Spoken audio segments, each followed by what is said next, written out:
Des de 1939 fins 1992, la RAE defineix la política com el arte de gobernar y dar leyes y reglamentos para mantener la tranquilidad y la seguridad pública y conservar el orden y las buenas costumbres.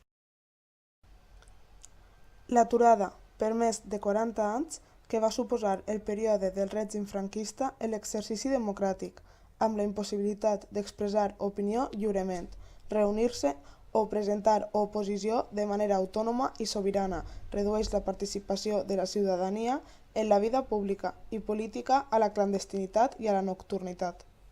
Defender el área, cojones, y defenderlo ahí como sea. Padre Patrón, adelante, dale. Dar la vuelta a la plaza, preparar todas las muchachas y tirar con todas las energías. Y lo más fuerte que podáis, no os importe matar. Adelante, cambio. La presa de decisions que afecten a tot el conjunt de la ciutadania sense el consens de la mateixa com pugui ser l'entrada de l'estat espanyol en una organització militar de caràcter internacional sense el respatllor inicial de bona part de la societat i l'incompliment d'una sèrie de preceptes establerts en un referèndum com puguen ser la no inclusió de tropes, permetre l'emmagatzematge d'armes nuclears al territori espanyol o no reduir progressivament el nombre de tropes, o l'entrada en conflictes militars que poden considerar-se com a espoli, com va ser la intervenció militar en Afganistan. Reformes constitucionals que no tenen en compte la totalitat dels grups polítics, centenars de casos de corrupció tant a nivell estatal com autonòmic, cas Bankia, cas Campeón, cas Cooperació, cas Fabra, cas Gürtel, cas Noos, cas Palmer i Sorra, malversació i mala gestió de recursos i institucions, polítiques de grans esdeveniments i grans construccions que resulten un frau i els beneficis dels quals repercuteixen en ells mateix i en els seus afins.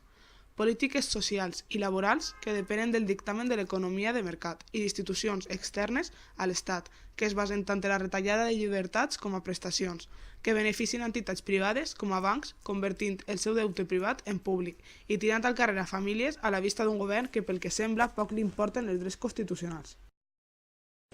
España va bien. La próxima legislatura lograremos el pleno empleo en España. Va bien.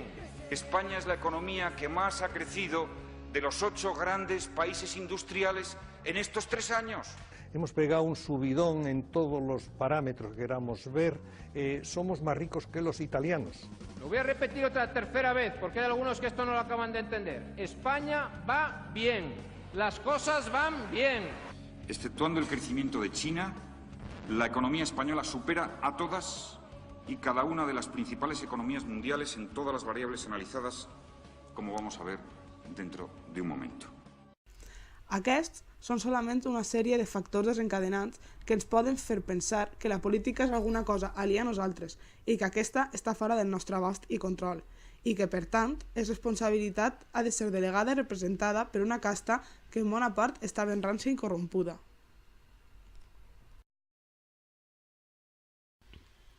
Tots aquells que composem la societat són polítics, amb capacitat d'opinió i autoorganització que intervenim en la política encara que no ho parega. Per això que la societat civil i la societat política van lligades. El desencantament generalitzat davant les formes de gestió i organització portades pels diferents governs en democràcia neixen noves formes de fer polítiques de base per la ciutadania a raó de necessitats que es presenten en la mateixa, com una manera d'apropar-se més a un concepte de política de base democràtica que defensa una organització que prevalgui el bé comú del conjunt de la societat al particular i impliquen la participació activa de la ciutadania en la vida pública i política. Entenem l'educació, llavors, com l'eina necessària per al desenvolupament de les persones i les societats.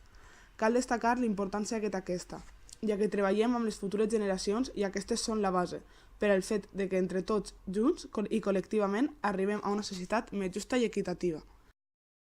Hem de trencar el paradigma d'un sistema educatiu concebut com una cadena de muntatge, en el qual els alumnes passen de curs en curs i per una consecutiva de lleis i reformes educatives que trenquen l'estabilitat i la imatge que puga tenir el sistema educatiu, acotant cada vegada més les seues perspectives de futur i anul·lant la seva capacitat crítica.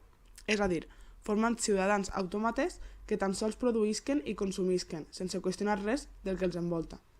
Per això cal recalcar les polítiques d'educació, ja que tracten de directrius dels governants per a organitzar l'educació d'un país al marc de la seva política general i nacionalista, d'acord amb el programa electoral d'un partit i el compliment dels principis de la Constitució. Aquesta es coordina amb altres aspectes que creen la política global d'una societat.